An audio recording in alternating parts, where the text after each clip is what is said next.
Hi guys, welcome back to the channel.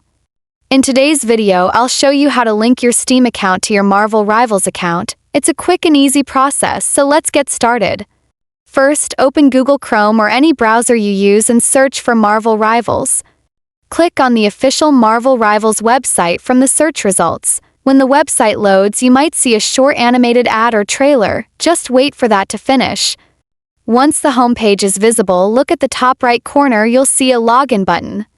Click on it. Now you'll see several options to log in. From those, select Steam. Tap or click on the Steam option. This will open the official Steam login page in a new tab. Just enter your Steam credentials and log in. Once you successfully log in, your Steam account will be linked to your Marvel Rivals account. And that's it!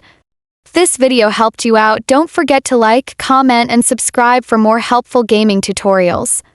Thanks for watching, and I'll see you in the next one.